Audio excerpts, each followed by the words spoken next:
Actuellement, Ebola, au jour d'aujourd'hui, c'est plus de 4 400 morts. Ce sont des chiffres officiels. Malheureusement, il est fort probable que ce chiffre soit bien en dessous de la réalité. Et c'est une épidémie qui est en train de se répandre à une vitesse fulgurante. Et c'est pourquoi la communauté internationale et l'ONU se mobilisent justement pour essayer d'accélérer les choses, pour essayer d'endiguer dans les pays qui sont touchés, le Libéria, la Guinée, la Sierra Leone, éviter que cette épidémie ne devienne mondiale. Le PAM accélère ses opérations et passe à la vitesse supérieure car la mobilisation est générale. L'ONU a décrété cette mobilisation générale. Il faut faire vite. Nous avons peu de temps pour enrayer l'épidémie. Elle se répand extrêmement vite. Des personnes meurent tous les jours, sont infectées. Il faut apporter de l'aide et de la nourriture aux personnes qui ne peuvent plus aller la chercher elles-mêmes. Il faut éviter les déplacements des populations. Nous ne pouvons pas distribuer dans des points de distribution pour éviter que les gens se contaminent. Donc il faut souvent faire du porte-à-porte, famille par famille, maison par maison, pour apporter une aide alimentaire à ces personnes. Et bien sûr dans les centres de traitement, en priorité aux malades. Le Programme alimentaire mondial agit non seulement en distribuant une aide alimentaire, c'est pour cela qu'il est connu, mais ce qui est moins connu, c'est que c'est une énorme machine logistique. En ce qui concerne Ebola, nous sommes en charge du service d'aviation humanitaire de l'ONU et nous relions pour le moment les 3 pays qui sont touchés, Guinée, Sierra Leone, Libéria, et nous sommes également nous avons relié ces 3 pays avec Dakar au Sénégal où nous avons eu l'autorisation du gouvernement sénégalais d'ouvrir un corridor humanitaire, un corridor aérien.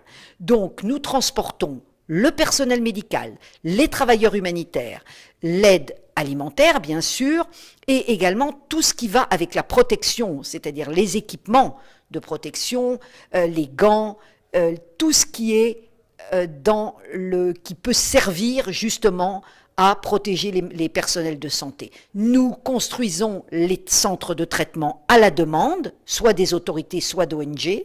Nous construisons les hôpitaux avec des lits.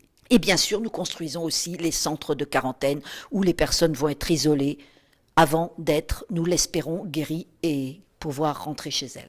La protection du personnel pour le Programme alimentaire mondial est quelque chose d'extrêmement précieux.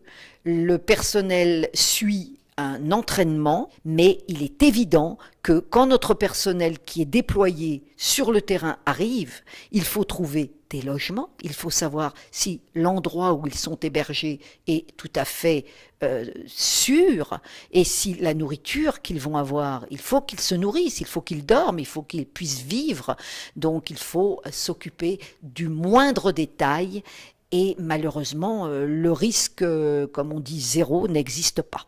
Le Programme alimentaire mondial, pour ces opérations, cette opération de grande ampleur, parce que c'est la première fois que nous avons une urgence sanitaire d'une telle ampleur, le Programme alimentaire mondial a besoin de 180 millions de dollars pour les 6 prochains mois, pour aider environ 1 300 000 personnes. Sur ces 180 millions de dollars, nous en avons un tiers.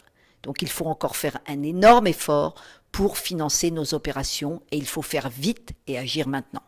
La psychose et la peur qui règnent actuellement dans le monde est justifiée, c'est quelque chose qui fait extrêmement peur. C'est un petit peu la peste des temps modernes, c'est une maladie qui fait extrêmement peur, elle est mortelle à 70%, et il est évident que l'opinion publique doit être informée, c'est le rôle justement des médias, de l'ONU, des ONG, de toutes les personnes qui sont en charge d'informer et de donner de bonnes informations, rassurer la population quand elle doit être rassurée et éviter justement qu'il y ait de la panique. Nous espérons à l'ONU pouvoir enrayer l'épidémie dans le courant d'une année, c'est ce que nos experts affirme, et il faut faire le plus vite possible et déployer tous les moyens nécessaires pour lutter contre cette épidémie.